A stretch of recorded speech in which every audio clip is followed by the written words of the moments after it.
Satu, dua, tiga. Assalamualaikum warahmatullahi wabarakatuh. Selamat datang rekan-rekan program studi pendidikan bahasa dan sastra Indonesia. Berjumpa lagi dengan saya, Heru Prasetyo sebagai pengampu dari mata kuliah Stilistika. Rekan-rekan, di sesi kedua ini kalian akan mempelajari terkait dengan sejarah dan perkembangan stilistika. Jika kemarin kita telah mengenal bahwa stilistika adalah terkait dengan gaya bahasa, maka di pertemuan ini kita akan membahas terkait dengan sejarahannya. Oke, sebagai awalan saya tidak akan pernah untuk sungkan dan ragu-ragu mengingatkan teman-teman untuk mendapat mengutarakan pertanyaan serta pendapat teman-teman mengenai materi yang saya sampaikan melalui video ini.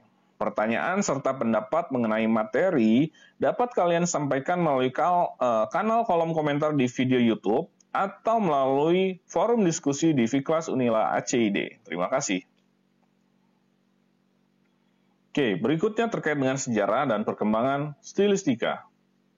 Kawan-kawan, stilistika adalah terkait dengan gaya bahasa multidisiplin antara linguistik dan karya sastra. Nah, bagaimana sih sejarahnya? Kita bahas dulu terkait dengan apa itu stilistika, agar kalian tidak lupa. Stilistika adalah suatu disiplin menghubungkan kritik sastra dan linguistik. Ia tidak dapat berfungsi secara independen, tetapi menggunakan prinsip-prinsip penyelidikan baik linguistik maupun kritik sastra. Tahapannya adalah seperti ini. Puisi yang lahir akan memunculkan kritik sastra di dalam bermasyarakat. Ia akan memunculkan retorika sehingga terjadi adanya sebuah komunikasi dua arah atau dialektika yang berkembang menjadi stilistika. Ini adalah dua orang kritikus sastra yang amat terkenal, ada Ivor Armstrong Richards dan William Emerson.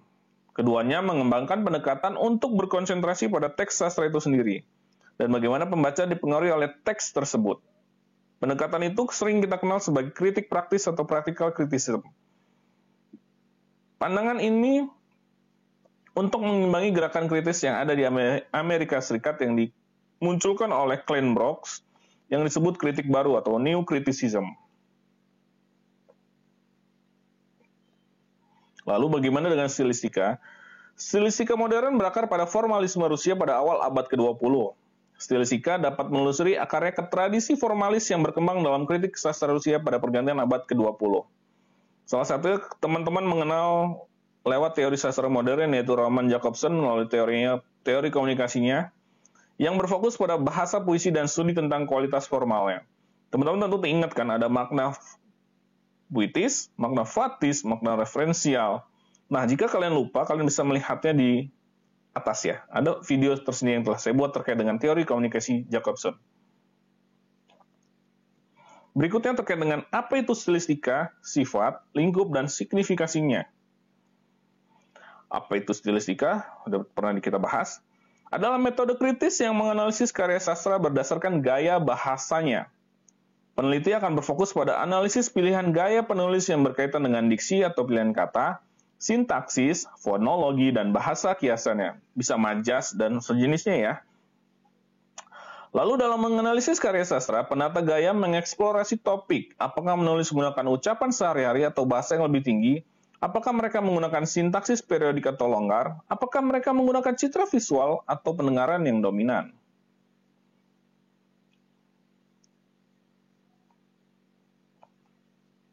Nah, ini adalah Geoffrey Leake. Dia berkata bahwa stilistika adalah pendekatan linguistik terhadap sastra, menjelaskan hubungan antara bahasa dan fungsi artistiknya.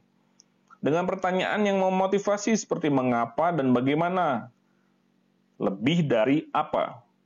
Bukan apa yang kamu lakukan, tapi bagaimana itu bisa terjadi, atau mengapa itu bisa terjadi. Itu loh. Lalu bagaimana penjelasannya? Seperti ini. Hubungan bahasa dan fungsi artistik. Jika bahasa digunakan hanya untuk tujuan komunikasi dan menyampaikan ide atau menginformasikan, maka fungsi artistik lebih kepada untuk fungsi keindahan. Ini adalah keinginan penulis atau dalam penulis untuk mengekspresikan kreativitasnya dalam menggunakan kata atau bahasa. Sehingga nantinya pembaca akan mengalami kesenangan, pengalaman tersendiri ketika telah membaca karyanya. Maka teman-teman, ketika telah membaca puisi atau karya sastra, kalian biasanya akan merasakan masuk ke dalam dunianya sendiri, dunia sastra itu sendiri. Beda halnya dengan ketika kalian membaca karya tulis ilmiah, panas otaknya. Kalian tidak diajak menyelam, tapi diajak untuk kritis, untuk memahami makna-makna dari kata yang akademis. Tapi ketika kalian baca novel, maka kalian akan menyelaminya, seolah-olah mengalami langsung kejadian atau apa yang dituliskan oleh si penulis. Lalu berikutnya sifat stilistika. Ini dia. Ini adalah istilah khusus yang dapat digunakan untuk menentukan hubungan antara bentuk dan efek dalam ragam bahasa. Stilistika melihat apa yang terjadi dalam gaya tersebut, keterkaitan apa yang ditampilkan linguistik dan gaya bahasa. Maka ketika si penulis atau pengarang menerapkan sebuah style sendiri atau gaya bahasa sendiri, maka nanti biasanya akan muncul dari style itu maknanya apa sih gitu. Oke, kita bahas lanjut nanti ya. Ini adalah fitur gaya bahasa yang diakses oleh stilistika. Ada penggunaan dialog, aksendera, dialek rakyat, atau mungkin tata bahasa, kalimat aktif atau pasifnya, atau panjang pendeknya kalimat, atau mungkin register bahasa tertentu. Register itu adalah ragam bahasa tertentu gitu loh. Oke, kita mulai masuk ke contoh aja deh. Udah ada yang pernah baca novel Supernova aja yang udah bisa jadi akrab ya dengan kalian. Karya Dewi Lestari atau Ibu Suri. Supernova dengan segala keindahannya memasukkan unsur-unsur sains, istilah-istilah sains. Secara tidak langsung mengajarkan kita tentang sains. Nah, kita bisa memunculkan analisis stilistikanya. Berapa jumlah istilah sains yang muncul dalam novel tersebut? Lebih jauh, bagaimana fungsi sains itu di dalam karya sastra itu? Fungsinya buat apa sih si itu memunculkannya? Ini adalah tujuan dari analisis stilistika nantinya. Ruang lingkup dan signifikasi.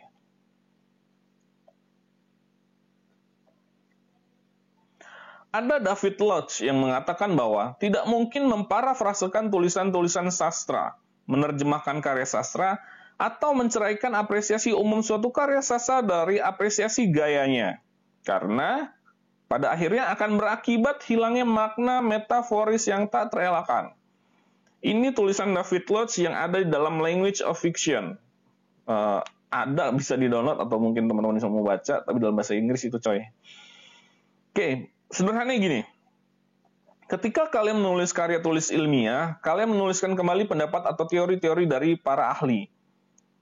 Disarankan untuk memparafrasekan, karena nanti kalau tidak diparafrase, kalian dituduhnya untuk plagiat atau copy-paste. Tidak boleh ya. Maka, jika ada kalimat adalah saya makan bakso di kantin tadi siang, maka kalian bebas saja menuliskannya kembali menjadi bakso dimakan dia tadi siang, atau di kantin bakso dimakan dia tadi siang. Dibolak-balik konsep struktur kalimatnya tidak apa-apa, diizinkan. Tapi dalam karya sastra ini tidak boleh. Mengapa? Karena nanti akan ada kesemrawutan pola yang tadinya ditulis oleh si penulis.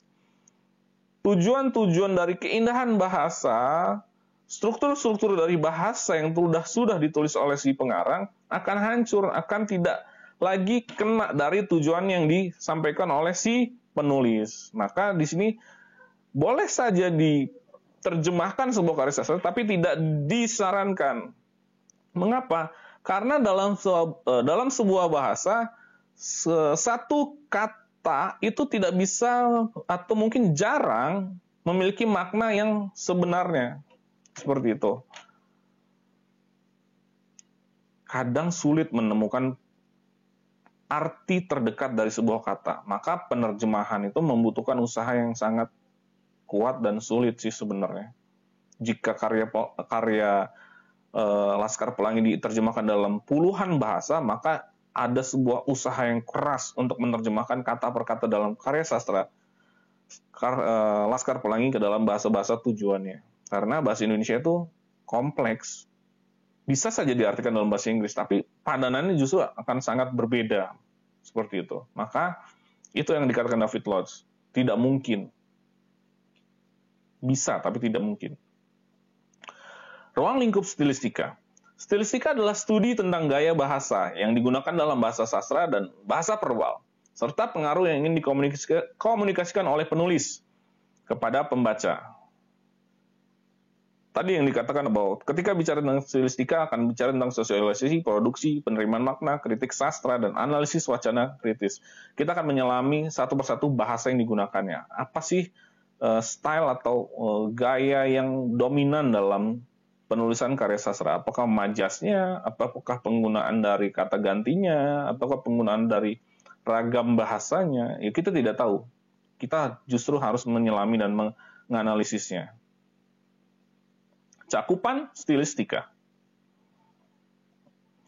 Bicara tentang cakupan stilistika, maka akan memberitahu kita bagaimana memberi nama bagian konstituen dari teks sastra dan memungkinkan kita untuk mendokumentasikan operasinya. Tetapi dalam melakukannya harus mengacu pada terminologi dan metodologi dari berbagai disiplin ilmu, misal tentang bahasa, naratif, atau dialog.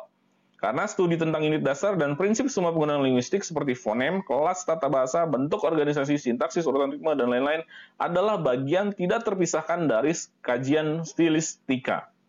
Ini karya sastra, ini adalah kritik sastra, ini adalah kajian linguistik. Jadi satu, tak terpisahkan. Seperti itu. Ini makna karya sastra.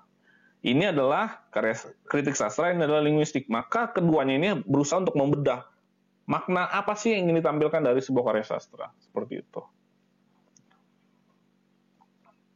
Ada Halliday. Linguistik bukanlah tidak akan pernah menjadi keseluruhan analisis sastra, dan hanya analisis sastra, bukan ahli bahasa, yang dapat menentukan tempat linguistik dalam studi sastra.